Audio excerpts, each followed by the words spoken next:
Welcome to the Tepper School of Business Multimedia Series.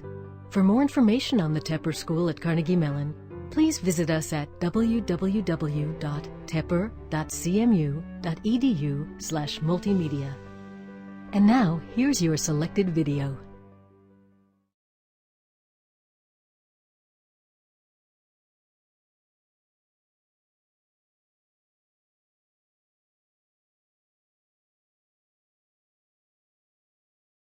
The audience for the book is anybody involved in learning and education.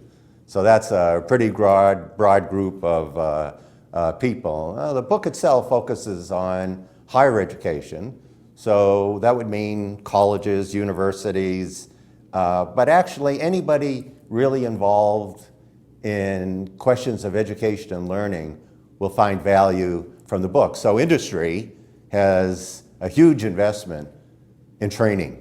And so a lot of the principles and ideas in the book would be as relevant to someone running training for industry as it would be for someone who's running a college.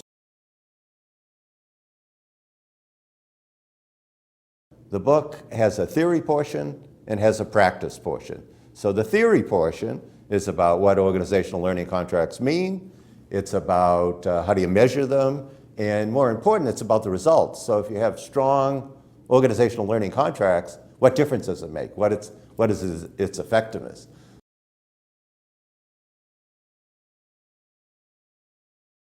So organizational learning contracts are shared understandings that faculty, students, and staff have about learning. But it's more specific than that. It's about what we're going to learn, how we're going to learn it, when we're going to learn it, why we're going to learn it, and where. So one might say, well, all universities have that, but let me give you a contrasting picture. We go to one college or university and we ask students a question about the contract, and we've done that. And what students say, oh, well, coming to college, it's going to get me a job. It's going to be hard, it's going to be challenging, but that's a very diffuse notion of a contract. We've been in other colleges where they will say what they're going to learn, and those could be things like quantitative analysis, presentation skills, group process skills, because they're important in working in any company. So they'll have a specific answer to the what question, they'll have a specific answer to the how question, the why question.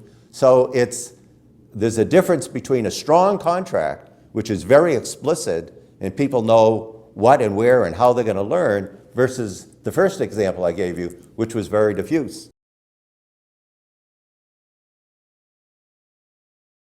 Let's say we have two universities or colleges, and we say, well, what do you want people to learn?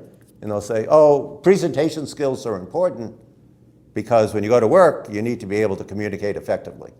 So in one organization, they both say that, but in one organization, they have a class for presentation skills.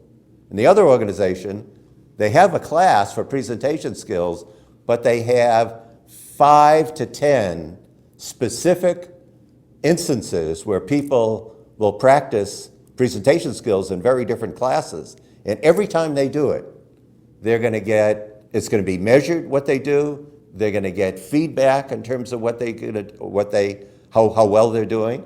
And most important, there'll be a way to redesign how they're doing that. So learning is occurring over multiple cases. And that would be an example of a strong learning contract. Taking a course in presentation skills, with all due respects, is not going to have a major impact. The first thing we learn is that it is possible to build these contracts, which means that all the students and others know what they're going to learn, how they're going to learn, and they know that actually, in many cases, before they even get to the institution. So there's a lot of socialization efforts before you even walk in the door, and then it's reinforced throughout. So first thing we want to do is to see, does the contract, can we measure it, and does it exist? And the answer to that is yes. The second question is, are these contracts being met? So as a university or a college, I can create a contract, but the question is, do I deliver? And that's a very important question, because the more you have a strong contract, the more explicit the deal is. And the more explicit the deal is, it's easier to see whether you've met the contract or violated the contract. So that's the risk in building high contracts now, or very differentiated contracts. Now, what we've found is that the institutions that build them know that, and they know there's a risk, and so what they do is to be sure that the contract is delivered. So once it's delivered, there are some interesting kind of spin-offs. So first of all, students' attitudes are very different. They have very positive attitudes about the teachers, the learning environment, and other things like that. They're more engaged. There's a lot of literature that shows engagements related to learning. The more students are engaged, the more they're going to learn. We have data that shows that learning occurs, but also transfer of learning occurs. So that's a really important point. In many ways, I define learning in terms of the ability to transfer it.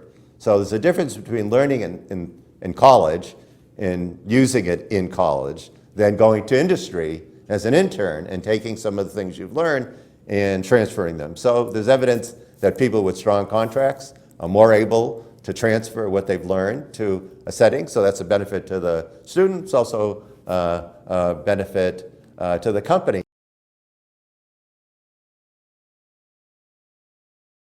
How do you learn? And how do you think about learning? Now that's actually a critical question, because the world is changing at an ever rapid rate, and that's clearly true in business. And so what you've learned in 2011 may not be as relevant 5 or 10 years from now. So this notion about knowing how to learn is really important. So another finding is that people with strong contracts actually have more differentiated models about how to learn.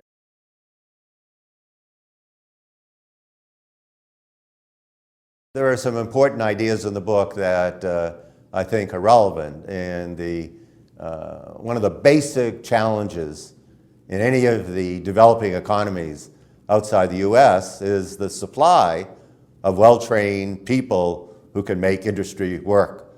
And I've been involved in both Latin America and India in helping build institutions that are related to that challenge of the imbalance between supply and demand. And what I would argue is that some of the basic ideas of the book are really relevant, particularly in these developing economies, because one of the problems is there are excellent institutions, but the population and the number of people that are getting educated doesn't fit into these kind of institutions. Or the other simple way to say it is that the demand for technically educated people and the supply is really imbalanced.